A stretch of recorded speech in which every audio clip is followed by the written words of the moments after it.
All right, guys, so we got to talk about the tolerant left, okay, who claims to be so open-minded to different viewpoints, to other points of view that don't agree with their own, except they are not tolerant to that at all. And they especially are not tolerant to so-called minorities, so-called oppressed people who do not have liberal or progressive viewpoints. In fact, they hate that the most, okay? They can tolerate a white person being conservative or not having liberal viewpoints because it's expected, okay? They're totally fine with that.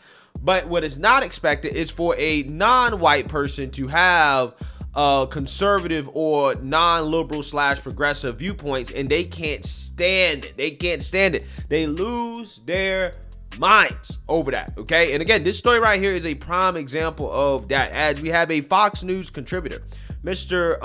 Gianno Caldwell, who is blowing the whistle on a Miami restaurant, a woke Miami restaurant, that allegedly kicked him out because he's a black conservative, because he's a black conservative who works for Fox News. He allegedly was having a conversation that triggered the employees and the customers that were there in the restaurant, and they kicked him out for it. Now, I want to talk about this, but before we get into it, I want to play a couple clips.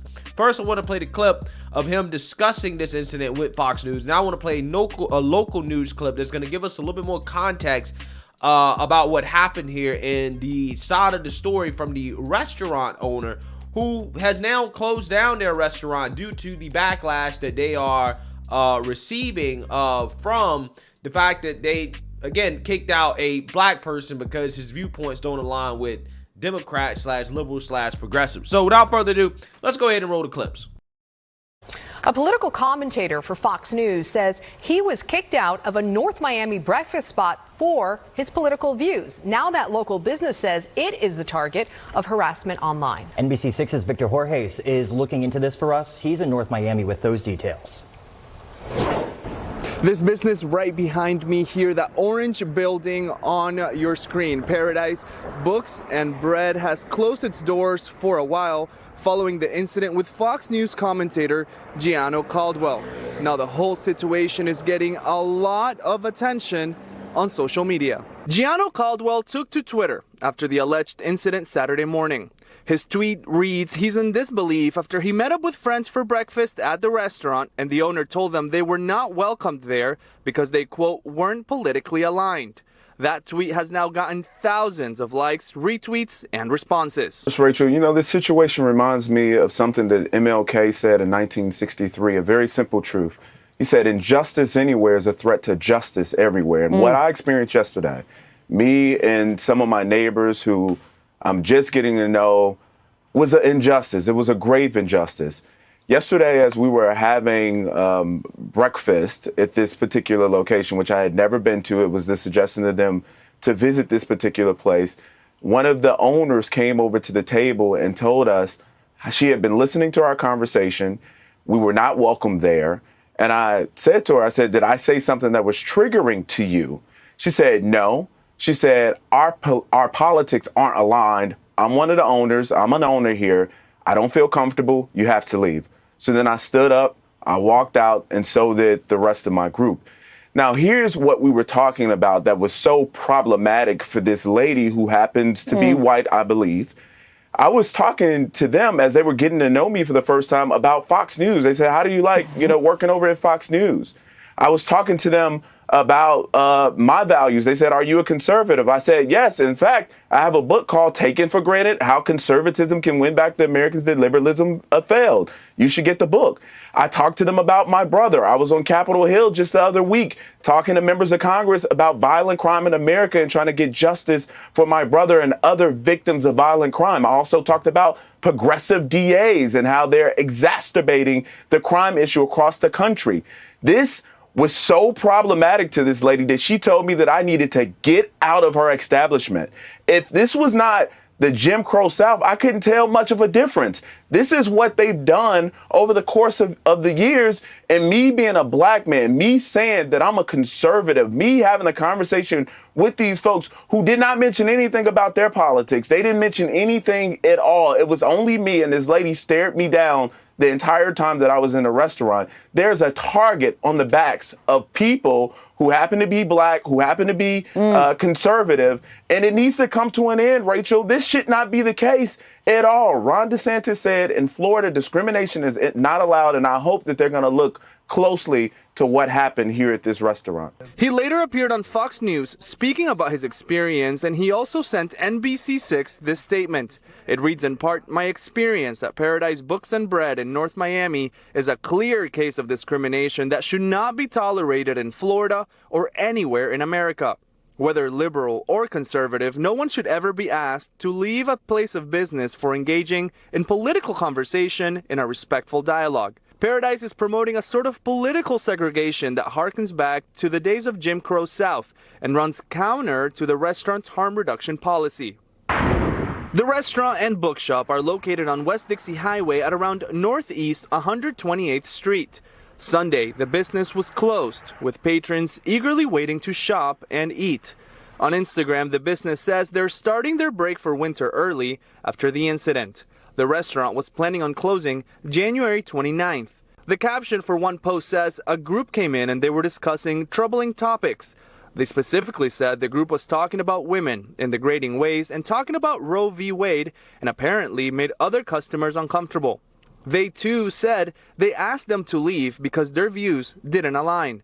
They also posted this photo which reads, "Racism, sexism, transphobia, ableism, xenophobia, and other forms of harm or oppression will not be tolerated there, and they will intervene if any of it happens." I did reach out to the business to find out more about exactly what happened here through an interview, but we're still waiting to hear back. Meantime, Caldwell says because he works exclusively with Fox News, he can't give us an interview, but he did send us that statement.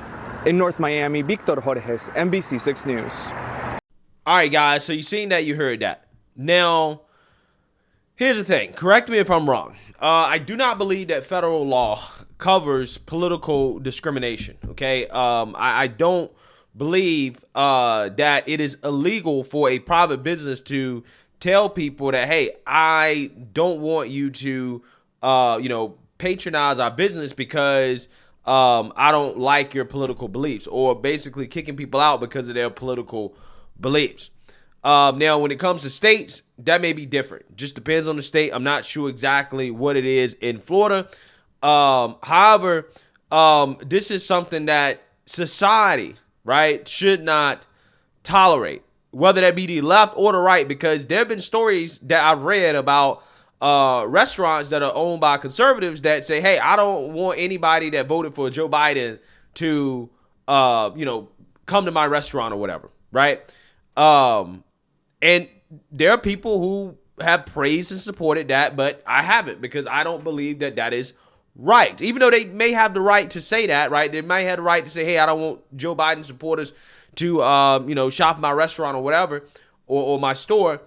I don't think that that is right. I don't think that we should have a society where we are encouraging people or businesses to discriminate against customers because of their political beliefs. It definitely should not be celebrated. And it's not just an attack that is happening on black conservatives. It's really happening on anybody that claims to be conservative, Republican, and especially if you claim to be a Trump supporter. You are basically subject to be discriminated against by some type of woke business, or some establishment run by progressive or whatever, because they simply can't stand people who disagree with them politically. They can't stand to hear an opposing point of view. And that sounds like that is what happened in this situation, where this business owner got triggered after listening to a conversation that they shouldn't have been listening to. They should have been minding their own business, right? They shouldn't be sitting around listening to people's conversation in a restaurant. That is something that I would be concerned about if I was a regular at that restaurant. Oh, the business owners are listening to my conversation. But he was listening to the conversation, and it sounded like they were having a conversation about abortion. Okay, and this guy, who happens to be a conservative, was probably talking about a pro-life position, right? And apparently that triggered the business owner, the restaurant owner. Maybe it triggered the customers as well too, and that prompted this person or woman, I believe. I think he said it was a white woman, to confront this conservative and to kick him out for it. Now, again, if this had happened the other way around, if a white conservative had kicked out a black liberal, we all know what the mainstream liberal media would be saying. First and foremost, they would cover it. They're not going to cover this, even though this story is going viral. It's been covered by Fox News. You would think that these so-called race crusaders would care about this, considering that it is a white person kicking out a black person, right? There's racial undertones here. But again, if the situation was reversed, we know that if the situation was reversed politically, we know that they'd be pulling the race card, right? They'd be saying that, oh, well, this is a case of, white people kicking out black folks. This is Jim Crow. This is segregation. This is blah, blah, blah, blah, blah. I thought we moved past this. See, conservatives are racist, yada, yada, yada, right? It doesn't matter what the reason was. You can come out and say, well, I kicked them out for politics, not because they're black. And they'll still say that they were kicked out because they were black, right? So, again, it's just amazing to me how, again, these same people, white liberals who claim to care and to love black folks so much, can't seem to stand black people that don't agree with them politically. In fact, it seems like they have a deep-rooted hatred for so-called black conservatives. I mean, just listen to how they talk about Clarence Thomas. They talk about Clarence Thomas as if he's not black, right? As if he's not a black man sitting on the Supreme Court because his political beliefs happen to be conservative. They treat him as if, again, he's not black, right? According to them, Ketanji Brown Jackson is the only black person that's sitting on the Supreme Court, right? Again, it's absolutely amazing how that works. Again, it is open season for so-called black conservatives, but black liberals and black minorities are protected at all costs. You can't criticize them at all, or else you are some type of bigot, right? You're racist, you're sexist, you're homophobic, right? You're all that stuff if you attack the so-called liberal minority. But if you attack a minority conservative or conservative minority, again, that's open season, right? You can say whatever you want, even if there are racial undertones to it, even if you can define it as racist. You can strip away their identity, okay? As a black person, you can say they're not black or whatever. And it's just accepted. It's commonplace. Again, it's just amazing how that works. The double standard here is clear. But, at the end of the day, I think that ultimately this is a lesson in capitalism in the sense that this restaurant has closed down for a little bit and they're facing the consequences for their discrimination, right? People are speaking out about this and saying this is wrong. They shouldn't do this. And ultimately, they're really hurting their own business when they're telling people, basically half the country, that, hey, you can't be a customer at our restaurant because we don't agree with you politically. Again, I'm not sure if that's a great business model. I'm not sure if that's what I would be engaging in as a business owner, basically turning away potential customers. Don't sound too smart to me, right? And if I had to guess, I don't think that this restaurant is going to last too much longer operating with a business model that calls for political discrimination. So let me know what you guys think. Make sure you like, comment, and subscribe. Most importantly, share a black conservative perspective. Peace.